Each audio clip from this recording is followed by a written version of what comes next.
Oke, sahabat Kaca Film yang baik, jumpa lagi di channel Edukasi Saham Kaca Film Kreatif. Channel ini adalah channel yang didedikasikan untuk para investor, para trader saham yang memiliki pekerjaan aktif atau aktif bekerja sebagai karyawan, sebagai profesional. Hari ini Kaca Film akan berbagi dengan sahabat semua tentang bagaimana kita mengatur waktu supaya kita pada saat kita sibuk bekerja, kita tetap bisa konsentrasi untuk bekerja, tetapi investasi atau trading kita juga masih tetap bisa berjalan. Hari ini edukasi yang akan kita sampaikan nanti dalam bentuk slide, bagaimana kita mengatur waktu kita yang begitu terbatas sebagai karyawan, karena saya juga karyawan, maka saya mendedikasikan channel ini dengan susah payah meluangkan waktu untuk sharing dengan para sahabat semua yang juga sebagai karyawan. Tidak ada kata terlambat untuk investasi di sektor saham demi masa depan kita untuk mencapai kebebasan finansial atau kebebasan keuangan.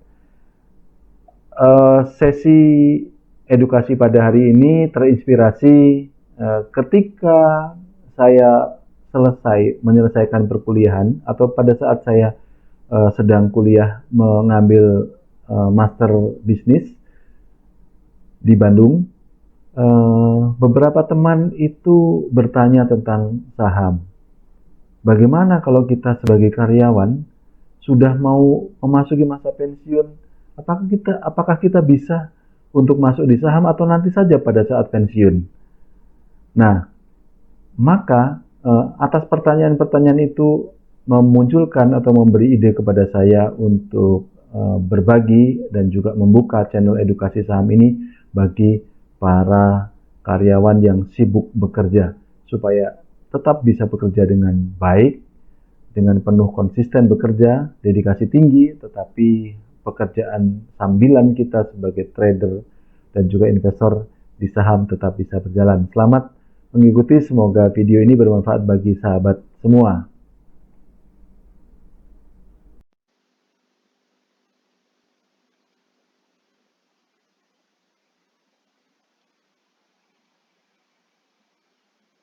Oke, sahabat kaca film yang baik.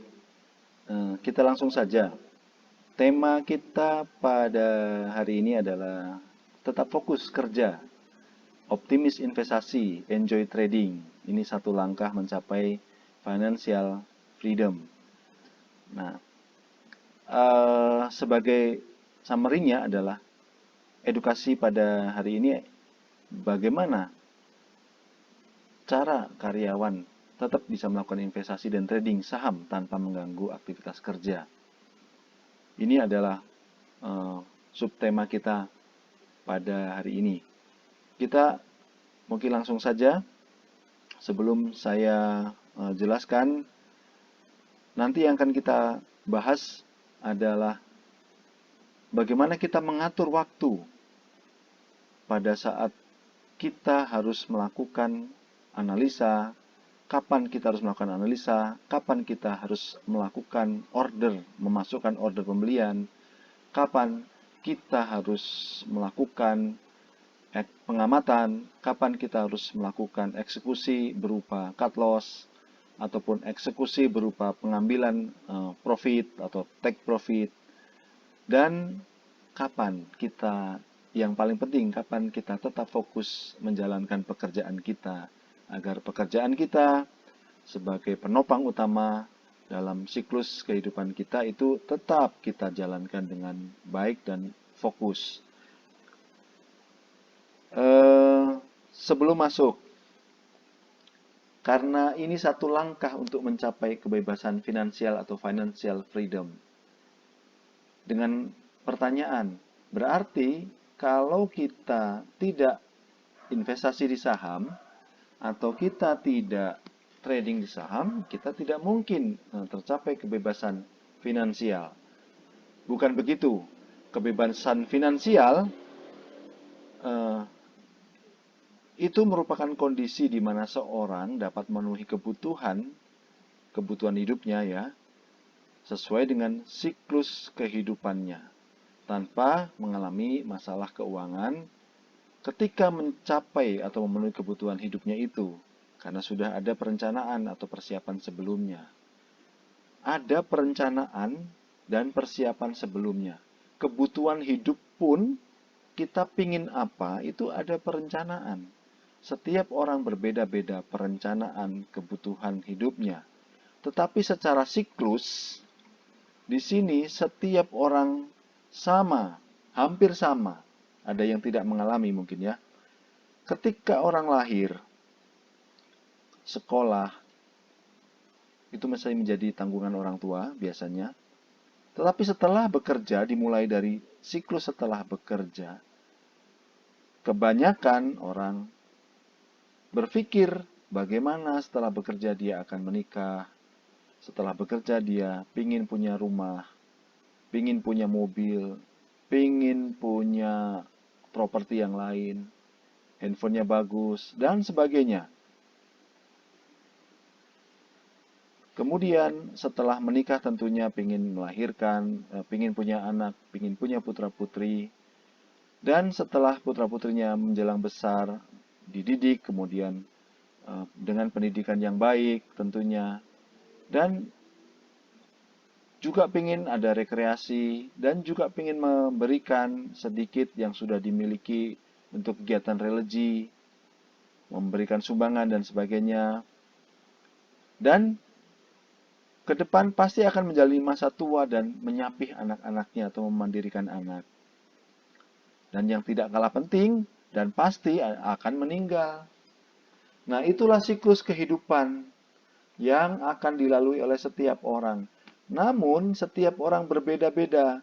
Ketika menikah biayanya pingin ada yang 5 juta, ada yang 10 juta, ada yang 500 juta. Berbeda. Pemilikan rumah juga berbeda-beda, melahirkan juga berbeda, mendidik anak juga berbeda, rekreasi juga berbeda. Itulah perencanaan kita. Setiap orang berbeda-beda. Maka untuk mendukung itu, perlulah kita berinvestasi. Berinvestasi. Karena untuk memenuhi kebutuhan ini semua dan kebutuhan rutin hidup, ini kita hanya bekerja. Kalau hanya bekerja, ya mungkin ini cukup. Tapi bagi orang-orang tertentu tidak akan cukup, maka perlu berinvestasi. Itulah kenapa kita perlu berinvestasi sebagai sarana untuk memenuhi financial freedom. Lalu kita lanjutkan. Mengapa investasi itu di sektor saham? Tidak di sektor yang lain, pertanian, buka perusahaan, buka usaha, bikin warung. Boleh-boleh saja. Investasi bisa di mana saja. Tetapi kalau kita bekerja, biasanya kita pulang sudah capek, waktunya di rumah, kita tidak punya waktu untuk membuka usaha, harus jalan ke sana mengawasi usaha kita. Maka sahamlah yang tepat. Yang kedua, di saham ini dilindungi oleh OJK dan Bursa Efek di bawah Bursa Efek Indonesia. Pemerintah melindungi dengan undang-undang. Dan saham yang akan masuk ke bursa saham sudah melalui proses yang cukup rumit, cukup panjang di seleksinya. Dan yang berikutnya, yang ketiga, kita tidak perlu membayar karyawan kalau investasi di saham. Karena apa? Karena kita bisa menjalankan sendiri dengan modal smartphone, punya kuota, informasi yang kita dapat, tidak perlu karyawan. Yang ketiga, ada potensi profit. Di samping juga ada resiko kerugian.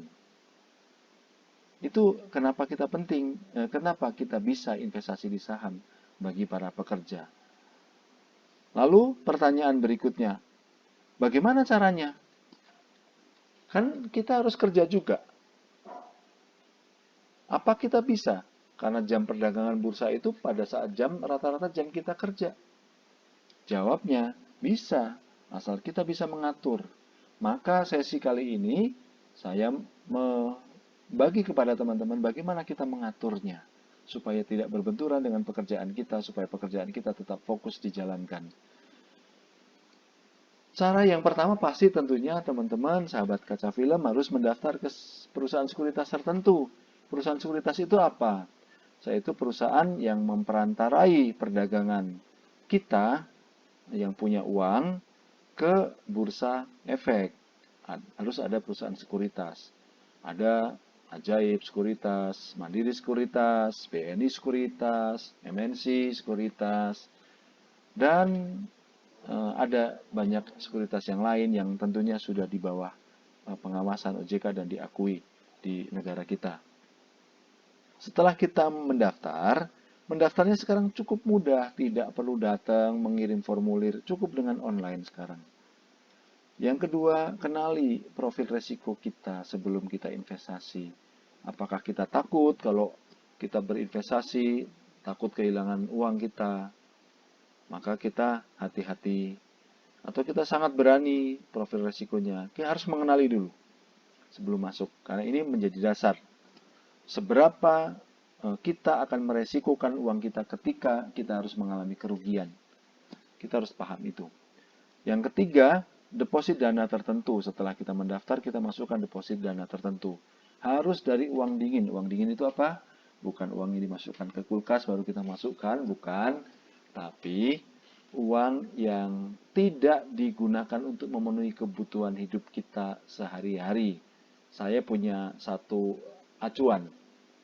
Penghasilan kita, gaji kita atau penghasilan rutin kita, rumusnya 1, 2, 3, 4. 1, 10% untuk Tuhan. Kalau yang muslim, zakat fitrah, dan sumbangan-sumbangan masjid. Untuk Kristen Katolik bisa persepuluhan, untuk gereja, Hindu Buddha juga bisa untuk dharma. Dan silahkan sesuai dengan agama dan kepercayaan masing-masing untuk diberikan untuk Tuhan. Atau juga untuk orang-orang yang tidak mampu, yang kanan kiri tetangga kita, itu 10% kita berikan. Kemudian 20% untuk siapa? Untuk porsi investasi. Itulah yang akan kita gunakan, porsi investasi. 30% untuk bayar hutang, 40% untuk kebutuhan hidup kita sehari-hari. Kita harus atur itu. 20% untuk porsi investasi itulah uang dingin kita. Yang sudah kita kumpulkan dari bulan ke bulan, kita kumpulkan, itulah bisa kita pakai untuk modal berinvestasi di saham. Tapi bisa dibagi-bagi. Itu yang kita depositkan. Yang ketiga, atur porsi trading dan investasi. Maksudnya begini. Porsi trading dan investasi itu harus kita bagi. Kalau saya punya ketentuan juga bahwa 20% untuk trading, 80% untuk investasi. Kalau kita punya uang 10 juta, 2 juta untuk trading, 8 juta untuk investasi. Yang jangkanya panjang. Kemudian, mulai berinvestasi. Di mana investasi itu bisa investasi, bisa trading. Mulai berinvestasi di saham maksudnya. Bisa investasi dan bisa trading. Kalau investasi itu bisa masuk ke reksadana, bisa beli saham untuk investasi. Kalau trading itu bisa dengan cara scalping, bisa day trading, intraday trading sama. Kemudian bisa swing trading. Yang keempat, bisa mid-term trading. Dan di sini kita sebagai karyawan, kita akan banyak nanti untuk video-video selanjutnya akan banyak membahas di day trading, swing trading, dan mid-term trading. Tidak scalping. Scalping itu untuk jangka yang sangat pendek. Kita harus mengawasi terus-menerus. Ada harga tertentu kita beli, kita amati, naik, kita tutup, kemudian turun, kita loss, kita cut loss. Itu sebagai karyawan tidak bisa. Day trading itu kita mengamati, hari ini kita beli, besok dijual. Hari ini kita beli, sore kita jual. Sore kita beli, pagi kita jual. Maksimal 1 minggu. Swing trading itu berdasarkan alur atau pola urutan candle atau tren. Biasanya jangka waktunya bisa 1 minggu, kurang dari 1 bulan. Kemudian midterm itu bisa 1 minggu, 1 bulan, atau 3 bulan, bahkan bisa kurang dari 1 tahun itu midterm trading. Inilah yang bisa kita lakukan di trading. Kalau investasi, sahabat bisa nonton video nanti yang akan kita masukkan di link deskripsi bagaimana kita cara melakukan investasi saham, analisanya bagaimana. Sahabat bisa nonton di link yang akan kita bagikan nanti di deskripsi. Dan kalau trading, ini kita akan bahas di sesi-sesi selanjutnya. Nah, sekarang yang paling penting, saya jelaskan dulu apa beda secara umum investasi dan trading. Kalau investasi itu satu investasi di sektor saham yang membutuhkan jangka waktu lebih dari 1 tahun, biasanya 3 sampai 10 tahun kalau di saham. Analisanya yang kita gunakan kalau di saham investasi itu fundamental dan valuasi. Kemudian penempatan dananya bisa lump sum, artinya sekaligus, atau menabung saham per bulan, atau mix. Lump sum dan menabung itu kita mix. Dan kontrolnya rendah karena ini sifatnya investasi jangka panjang, yang penting kita masuk saja. Yang penting kita valuasi dulu dari analisa dulu, baru kita udah yakin kita masuk. Nah, ini sahabat bisa nonton di video di link deskripsi seperti yang saya jelaskan tadi. Nah, kalau trading itu apa? Trading itu jangka pendek, harian, mingguan, bulanan. Analisanya tidak sama, teknikal biasanya. Bandarmologi bisa digunakan, dan sedikit analisa fundamental. Nah, ini memang butuh waktu. Membutuhkan waktu lebih intens dibandingkan investasi. Dan penempatan dananya per sesi trading. Kalau kita trading 20% tadi ya, 1 juta harganya 1.000 ya dapat sekian lembar gitu. Nah, itu per sesi tradingnya. Jadi tidak ada sistem lamsa, menabung, itu tidak ada. Kemudian perlu risk manajemen yang ketat.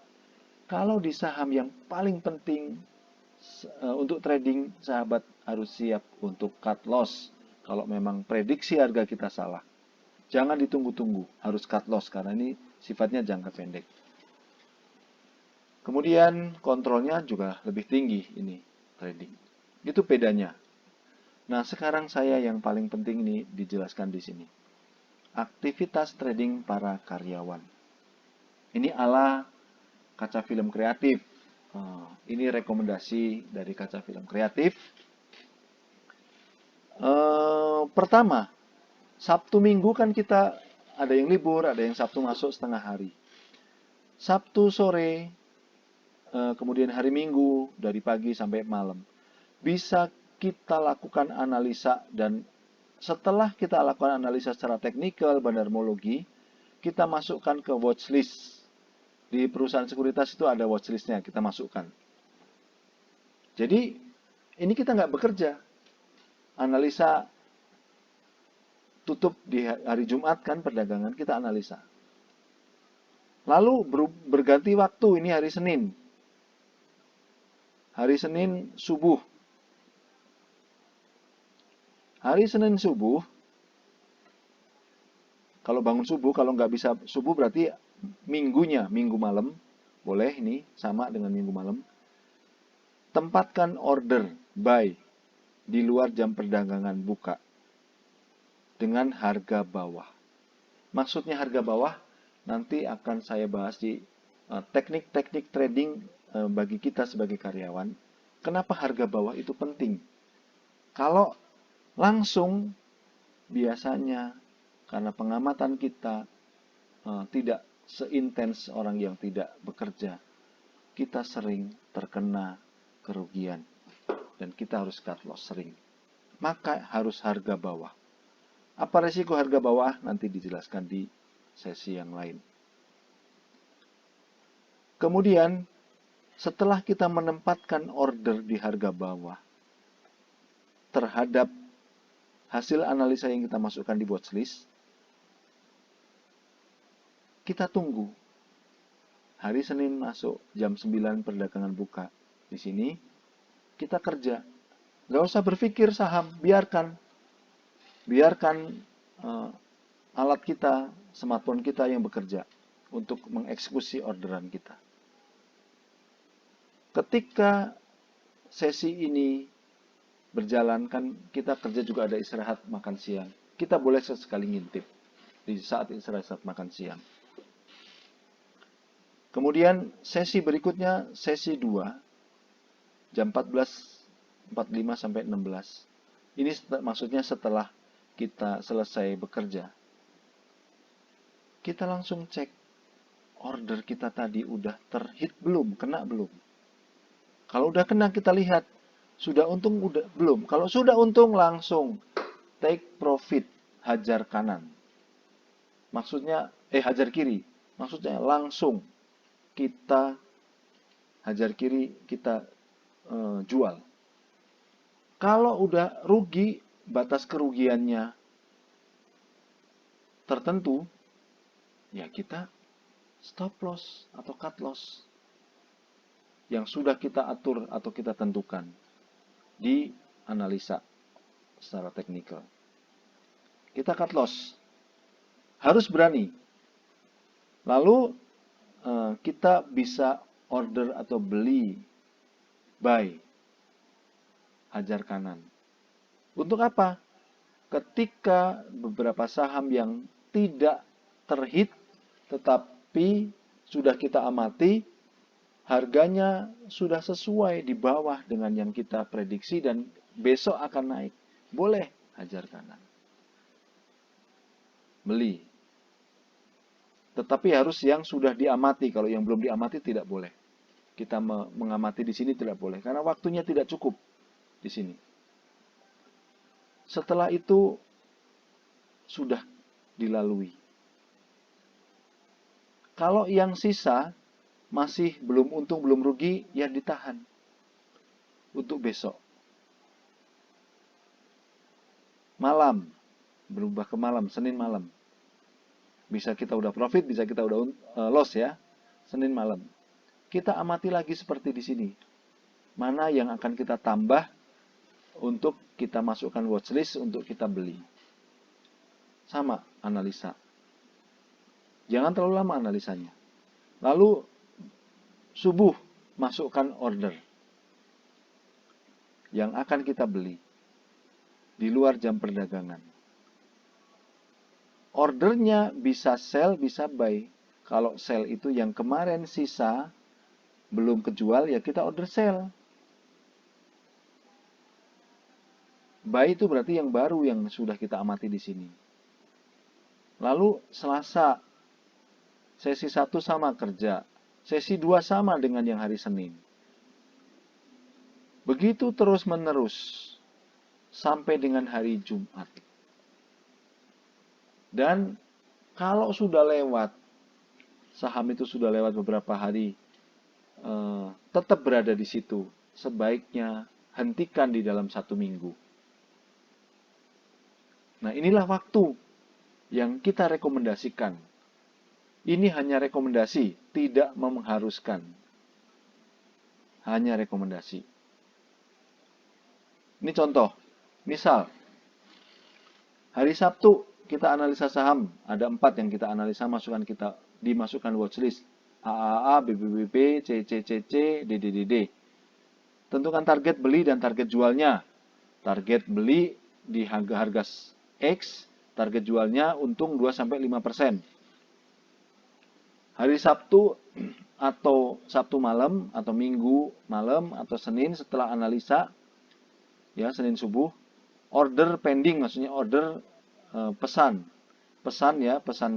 pending, beli dengan harga sesuai analisa yang tadi X terhadap 4 saham di atas. Senin sesi 1 kita kerja. Saham B, B, BB, DDDD terbeli misal ya. Ya kita nggak tahu saat terbeli karena kita kerja. Hari Senin siang jam 14.45 selesai bekerja, saham DDDD profit 3%. Langsung jual, hajar kiri.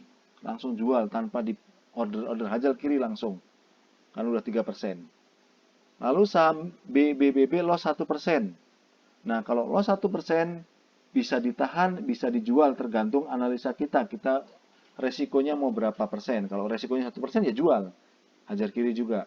Kalau resikonya masih 2%, 3% ya jangan dijual. Tunggu besok. Bila ditahan, besok langsung order besok order jualnya itu sudah dikurangi 1% karena dia sudah loss 1%. Ya, karena startnya sudah min 1%. Jadi plusnya misalnya kalau 2 sampai 5% jadi 1 sampai 4%. Begitu. Besok di order di sini, di order di malamnya, subuhnya, boleh subuhnya di hari Selasanya. Gitu ya. Lalu hari Senin malam analisa saham seperti yang Sabtu malam Minggu yang di sini. Lalu hari Selasa subuh order saham yang belum dijual Senin. Kan ada 4. Ketika ini kurang ya tadi.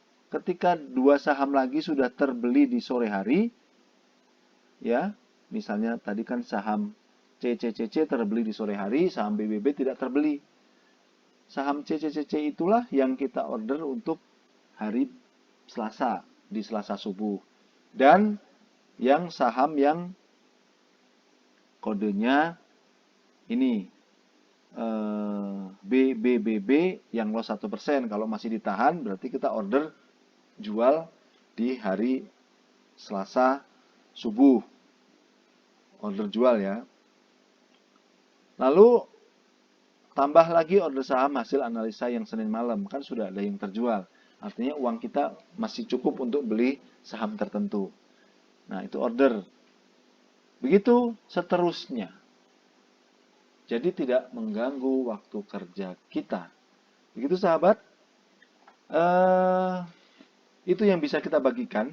Saya punya quotes. Bagi orang yang bukan pemalas, tidak ada kata terlambat untuk berinvestasi. Tetapi bagi Anda yang yang ada hanya belum berpengetahuan. Nah, karena Anda sudah mengetahui, tunggu apa lagi kalau Anda tidak melakukan memulainya? Nah, kalau Anda tidak memulainya berarti Anda silahkan jawab sendiri. Terima kasih. Demikian dari Kaca Film Kreatif. Kalau video ini memang bermanfaat bagi sahabat Kaca Film, silahkan subscribe, share, like, dan komen. Kalau tidak bermanfaat, tidak usah, juga tidak apa-apa. Yang penting terima kasih sahabat semua sudah menonton. Salam tetap semangat kerja dan salam investasi dan salam trading profit selalu.